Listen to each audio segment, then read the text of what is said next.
No amanhã, ao mesmo tempo, teremos análise do marco temporal, outro assunto polêmico aí em Brasília, né? O tema vai ser apreciado na CCJ do Senado e também no STF, o Supremo Tribunal Federal. A expectativa é que seja a super quarta desse assunto, é isso, Bruno?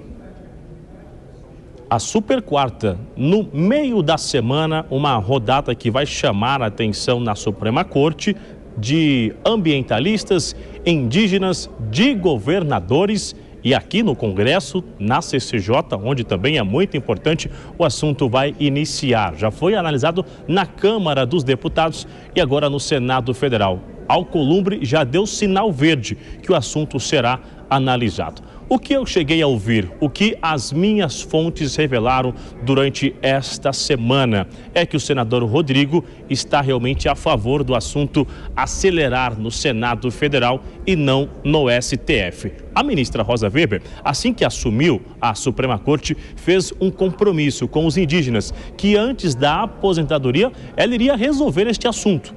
Ela vai se aposentar em 28 de setembro. Então, é necessário retomar o julgamento e acelerar. Acontece que, no mesmo dia, o Senado também entra nessa história. Aliados do relator, o senador Marcos Rogério, aguardam ainda amanhã mesmo aprovarem a urgência para que seja analisado no plenário do Senado.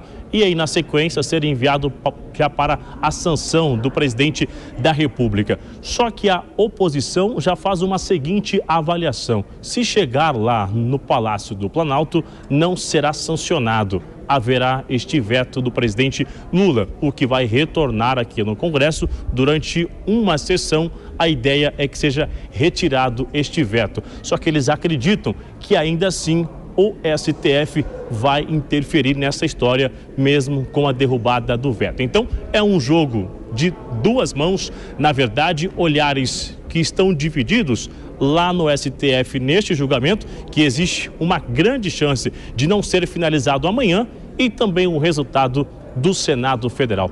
Qual será a decisão na CCJ e se essa urgência será aprovada? Se depender de ambientalista, o assunto não vai render aqui e vai aguardar o STF resolver essa história do marco temporal que há muito tempo vem se arrastando entre as duas casas. Vitor. Ok, valeu. Bruno Pinheiro, obrigado pelas informações. Discussão importante lá em Brasília. Dora Kramer, quem será que vai prevalecer nessa história, hein, Dora? É o Supremo Tribunal Federal ou o Senado?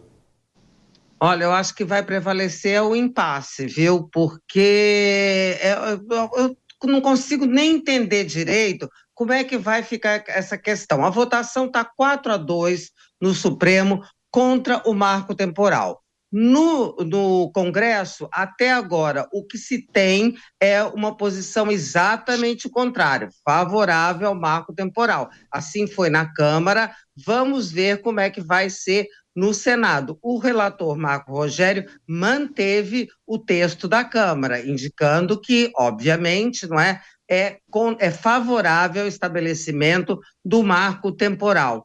Ora, meu Deus, se